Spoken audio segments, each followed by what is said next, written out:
Hello, and welcome back to the course. So today we'll look at matrix representation of complex numbers, subsection 114 in the book. All right. So what's the idea? So C, it's just R2. So it's a two-dimensional real vector space, right? So I can just think about think about it as a vector space. What do we have on vector space? We have matrices. We have real linear operators, 2x2 matrices that take R2 back to itself. Now, multiplication by a complex number, right? Something that takes Z and returns some C times Z, right? As a real linear operator, right?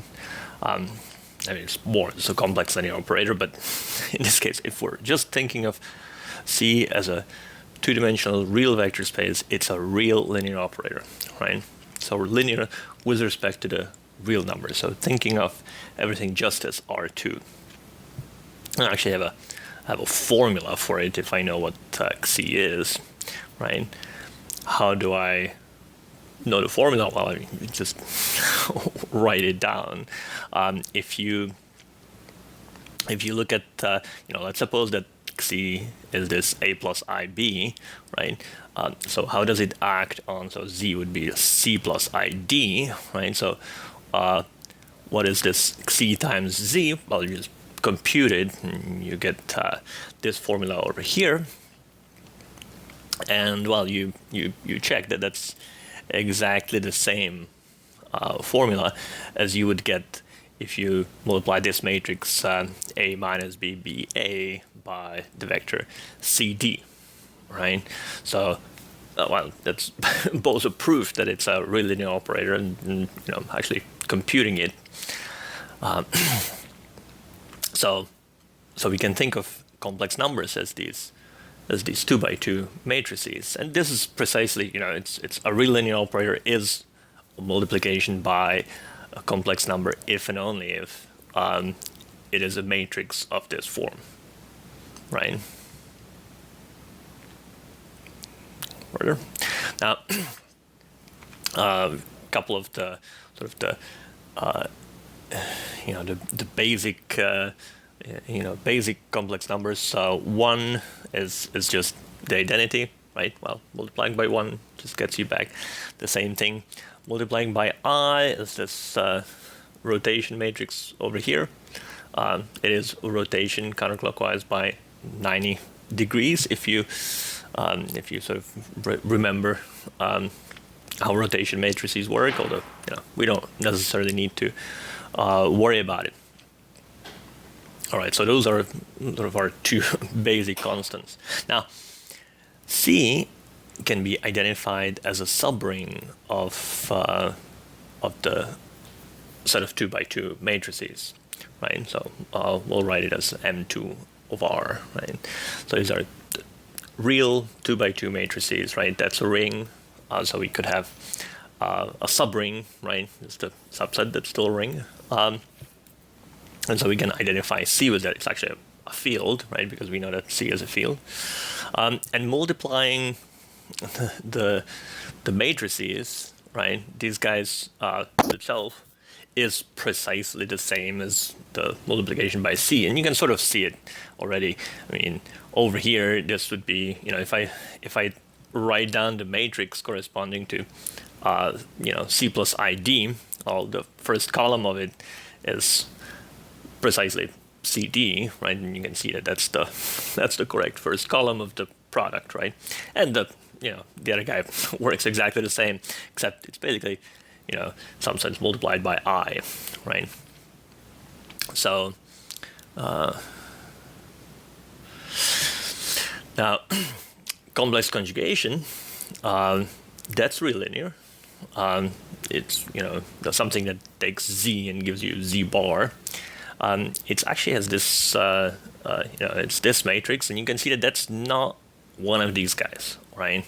The guys on the diagonal are not the same, right? It's 1 and minus 1. So complex conjugation is not multiplication by a complex number. So that's one way, one way of seeing it. But it is a real linear operator, right? And actually, it turns out that those guys give you everything.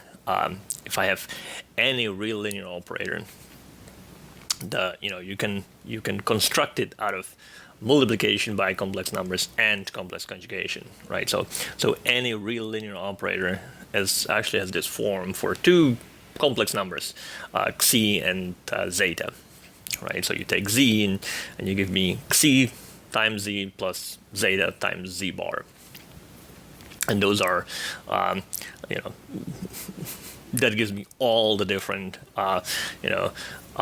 2x2 matrices. And it sort of makes sense that I need two complex numbers here because, each complex numbers has two real numbers inside it. A 2x2 matrix has four real numbers in it, so I had better expect that there should be two complex numbers here, right? And that's what it is. Now,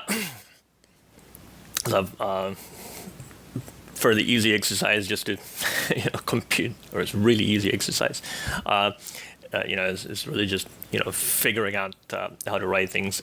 If you have a real linear operator that's given by multiplication by a complex number, then the determinant is the modulus squared of that number. Now, if you have another one of these, a more general real linear operator given by these two complex numbers xi and zeta, then you get mod xi squared minus mod zeta squared, right? Again, it is just computation. It's nothing, nothing hard about it. All right, how will we use this? I mean, that's kind of a fun thing, but who cares, right? Why are we writing complex numbers as matrices, right? I mean, one way that you can think of using this is, for example, if you have a piece of software that doesn't handle complex numbers, but it handles matrices, and you want to do some linear algebra, you can replace, and you have a complex matrix. What you could do is replace each entry by this 2x2, entry, because block matrix multiplication still works as it should,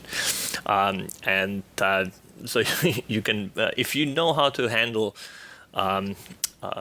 real matrices, you know how to handle complex matrices. By the way, maybe one thing that I should also point out is that if you look at the eigenvalues of that that matrix, it's the zeta and its conjugate, right? So it also works with eigenvalues really nicely. All right, so how will we use this representation? Right? Why are we interested in it? So maybe it's useful in other cases, but we're not going to be looking at some big matrices. What we're going to be interested in is differentiable functions. And so if I have a function from C to C, it's really a function from R2 to R2, right? And the derivative is a linear operator, right? If I think of it as it's a real linear operator, right? If I think of it as a mapping from R2 to R2, right? So it's a 2x2 real matrix, right? That's what the derivative of any real differentiable function is. Calculus derivative, right? I mean, multivariable calculus derivative, right? So what is complex analysis? Complex analysis is actually a study of functions, and we'll call them holomorphic functions, or sometimes they're called analytic functions, whose derivative is multiplication by complex number. So basically, you look at a derivative, it is a 2x2 matrix, and we look at the ones where the derivative is actually a complex number, so multiplication by a complex number, and we know exactly what those matrices look like, right? They're of this form, right? And so if the derivative is supposed to be a multiplication by a complex number, it gives you certain equations on the entries of that matrix. And well, if I look at the